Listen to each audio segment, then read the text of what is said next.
Welcome back, folks. Well, I'm out here in the shop again. Like I said, I am on vacation, and there's nothing more I like doing than actually working on old muscle cars.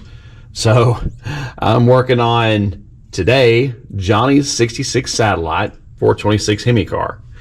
So I started off, I came out here and I got all new wheel cylinders, and I just got the drums back from the machine shop, and they've been turned. We got new races in them. I mean, we are ready to go.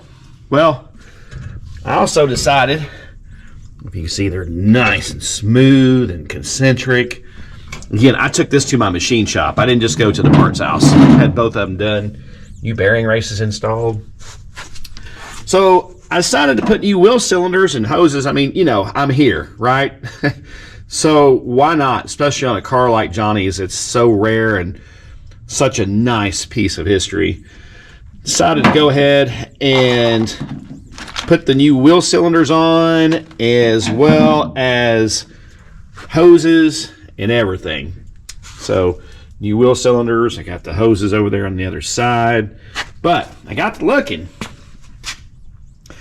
and these forks or end links, I guess they call them end links for your wheel cylinder, for your wheel cylinders.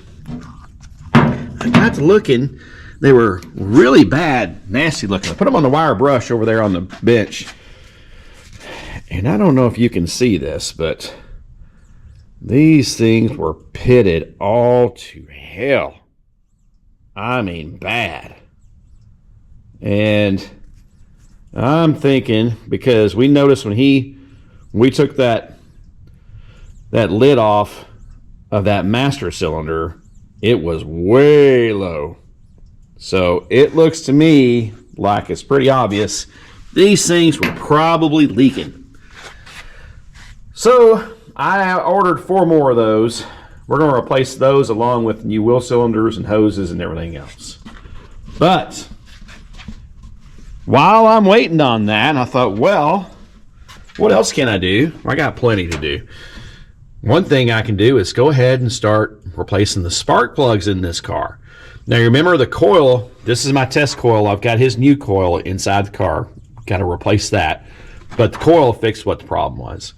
His old coil was weak and causing the poor performance and eventually the exploding mufflers. So I have never changed the plugs on a 426 Hemi. And this, again, like I said, this is vacation time. This is fun time for Darren, because I never got to work on one of these engines. And this is the engine that I've always wanted to build and have. Maybe one day. But I thought, well, might as well. No time like the present. So to be honest with you, pulled the number, I think this is number 2 right here. I know these are very expensive wires, but it was easy to get out and pull the plug. And I also looked down in the hole down there, and just like a lot of people say, it's not bad, but there was a little bit of oil down there by that tube. Trying to see if I can shut. There we go. Yeah. They say these things are really bad about that, about leaking oil inside there, but this one's not too bad, at least in this cylinder. But pull the plug, and pretty much what I expected. I mean, this thing was gas fouled bad, probably from that coil, not firing hardly at all. So they are champions, and you know, my buddy Mopar Joe, he does not like champion plugs, and I would defer to him just as much as anybody.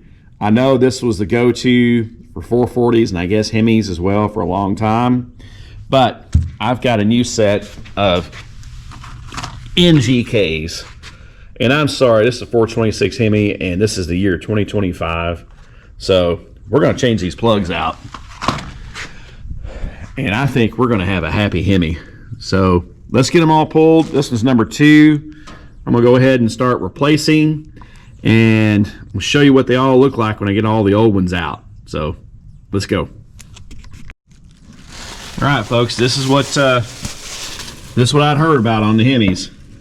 I don't know if you can see that way down in there, but that thing is full of oil. I mean, bad. So, coming over here and look at this spark plug. I wonder if this thing was even firing. Jeez. Look at that. This thing had oil going all the way down into the threads, into the, I mean, it's not like I dipped it in that oil that you saw it's laying down in there. This thing's, whew, look at that. This one is number 4. Yeah, jeez. So from what I understand, these Hemis have this tube. You got the tube, and then there's a gasket down in there. I can clean that oil up, but it's just going to come back, most likely. Look at that. So, what do we do here? I'm going to look and see what kind of gaskets that are available for this thing real quick. So let's, yeah, that's pretty bad. Look at that. Ooh. Okay, let me look and see what kind of gaskets I think that go under this tube or O-ring or whatever. Welcome back, folks. Well, we are back on our friend Johnny's 66 Plymouth Satellite Hemi car, original 426 Hemi. So, lots of things going on. We got our new hubs, our drums turned from machine shop, brand new bearings and races going in on this side and on the other side. I'm waiting for the new pins on the other side to come in, but yeah, I think this is one reason why I may have lost pressure. I don't know. Those pins are corroded as heck. But waiting on some parts to come in. However, what we're not waiting on is our radiator. And wow, did they ever do a nice job on this radiator. They recorded the original radiator to this car, did a fantastic job painting it, because I asked them to make it look as factory as factory paint like it should have had. And they did a great job. Ace Radiator in Fort Smith.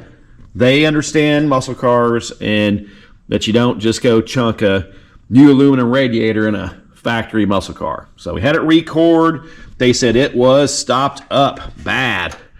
And, well, need to get my light, but you guys can see a big difference in this thing in what it looks like. I'll try to get a light and show you the difference here in a little bit. But I'm going to go ahead and get the new water pump installed. It's this one right here. It's a Mopar high volume water pump. We got it painted. So this is our old water pump. You can see probably wasn't anything wrong with it. So we're going to send it back to Johnny. Also, got our new pulley from Bouchelon Performance. So here is our old pulley. Yeah, it's seen better days. And this is our new factory pulley, or NOS, whatever you want to call it, from Bouchelon. So looks like our height and everything's the same. So we got that. So I'm going to go ahead and get started, get ready to get this water pump installed. And let's see how well it looks. I got the Hemi orange paint to go with it. I think it's Street Hemi orange. Let's see what it looks like. See how well it matches. It looks pretty good myself. Not bad, but let's see what it looks like here.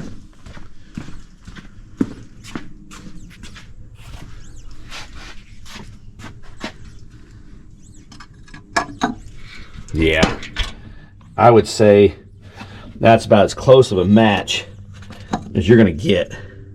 Plus, it's going to be covered up. You're not going to be able to see much of it, but I think that's pretty spot on.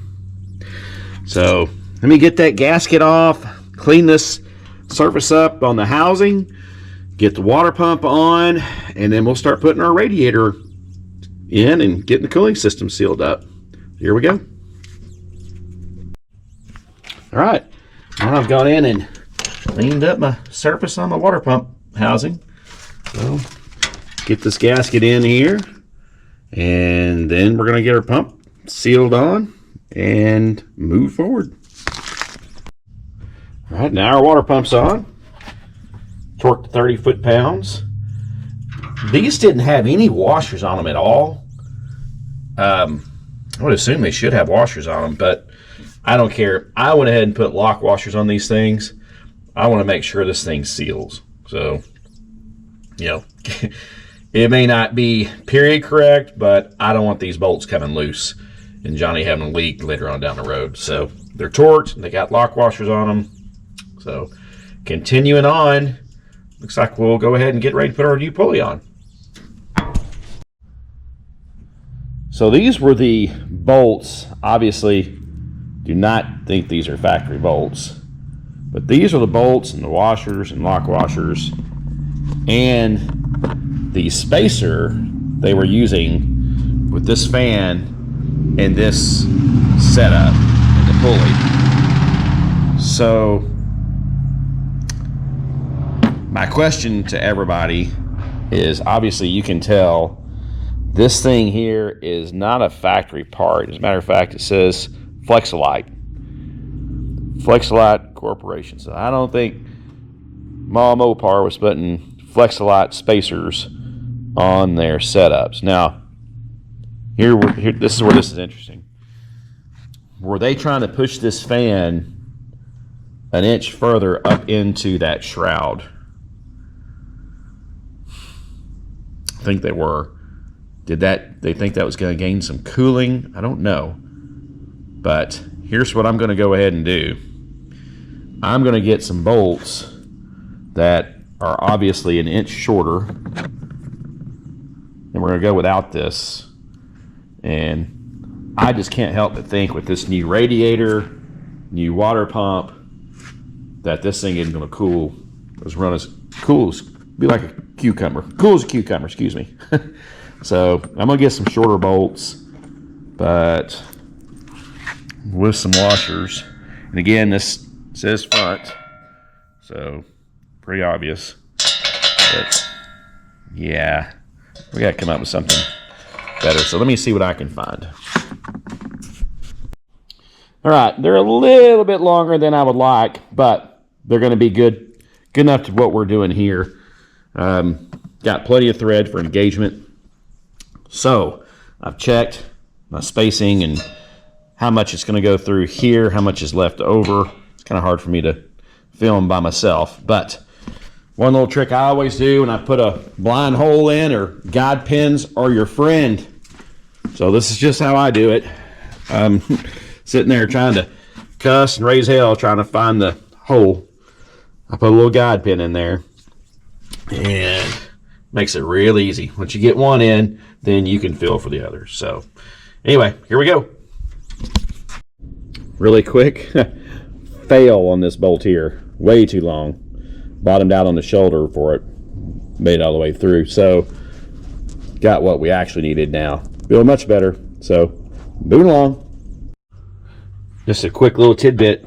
Don't be a dummy like me and forget to put your belt over your pulley before you seal it down. Now, the question is, how close does that fan need to be? Does it be inside the shroud or right next to it? You tell me. I got a theory about this when I had that spacer on there.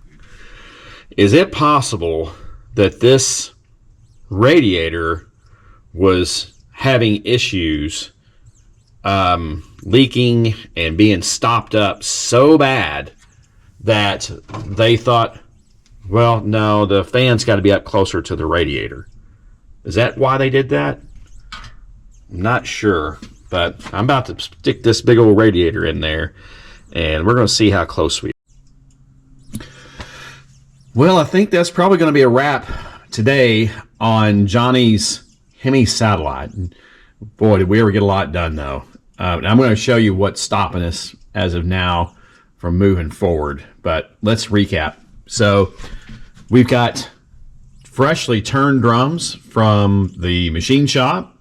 We've got brand new inner and outer wheel bearings and races. We've got brand new wheel cylinders.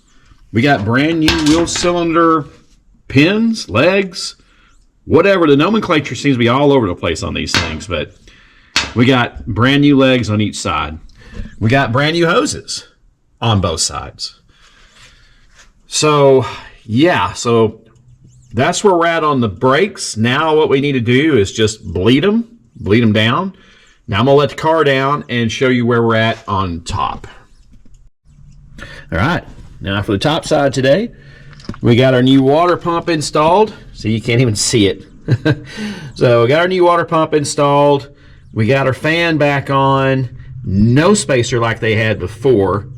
We got the shroud, and we've got our beautiful Record factory radiator from Ace Radiator in Fort Smith, Arkansas. Those guys over there do a fantastic job. They did a great job on the olds, and wow, they did an even better job on the Hemi radiator. Both of them, they did a wonderful job. So you look inside, like I said, look how nice and clean. Let me see if we can get the radiator, see if you guys can see. Yeah, see how nice and clean that is now? No more leaks. It's not stopped up anymore. So now, you guys let me know what you think about the distance from the fan. I removed that spacer. It's not as close to the radiator, but I mean, I think it's still going to work just fine. I've got to go ahead and tighten the belts up. So the cooling system is now complete for the most part, but let me tell you back to where we were at and where we started with this on our plugs. So I went and got another set of plugs, but those did not work, and I'll tell you why. They had the long reach, but they were a little too long, and they wouldn't let these seat down, the spark plug wires seat down. Now, here's the deal. You saw where I took the picture of all the oil that was in the tube of this thing. Again, this is my first 426 Hemi, Gen 2 Hemi I've ever worked on. So this is all new territory for me, but still, doesn't take a rocket scientist just to figure it out. Number 2 was fine. I haven't got to the other side yet. Number 2 was fine, but number 4, I've already cleaned it out. But geez, number 4 was full of oil. And I've heard about the stories about these Hemis, these tubes leaking. So I tried to call Mancini Racing and get, I think they have a kit, some kind of O-ring kit, something. But I want to talk to them first. I want to talk to some experts, people who have actually done this before. I'm not going to go pulling and yanking on anything on this engine. We're going to be methodical on this thing. But there's no sense putting a brand new set of spark plugs on this thing for 2 or 3 of them to get just totally fouled out, oil soaked again where they're not firing. I have a hard time seeing where this thing was doing much firing on that number 2. There's no telling what. I'm sure that was where some of this, it seemed like there was even after I got the coil fixed, there was a little bit of like a miss at like maybe 3,400, 3,300, and it wasn't coil related. You can tell now it's those plugs. Obviously, I've got his new coil. I got to take my test coil off, put his new one on. It's black and it looks factory. So that's where we're at. Now, you guys that have done these Hemis before, these Gen 2 Hemis, can you please tell me what you know on these tubes? I'm assuming, do I have to take the valve covers off to get to these O-rings that are supposed to be in here, perhaps? Or perhaps to remove the tube? I don't know. And tell me what kit you guys have worked with, if you have, what you know about these things. But we're going to get that fixed. That's going to be one of the last things we get fixed. And let me tell you, when we're done, this thing's not only going to stop good, it's going to run good. As it already runs freaking awesome now. And it's going to run cool. And we're not going to blow up mufflers anymore. And Johnny's going to have a great time. So I'm having a blast, to be honest with you, working on this gem of a car. And something else I noticed. This thing still has the CertiCard. Yeah, look at this. I can get it out. And there it is. Still has a CertiCard. Look at that. Now you tell me that's not cool. That is awesome. That is awesome. So, yeah, if anybody's interested in this car, it does have the CertiCard. So, yeah, that's where we're at. I'm going to still wait probably till next Monday and get a hold of Mancini and ask them about these tubes on this thing. But that's where we're at for now. And I hope everybody had a Merry Christmas. If you haven't, please like, share, and subscribe, everybody. And have a great day.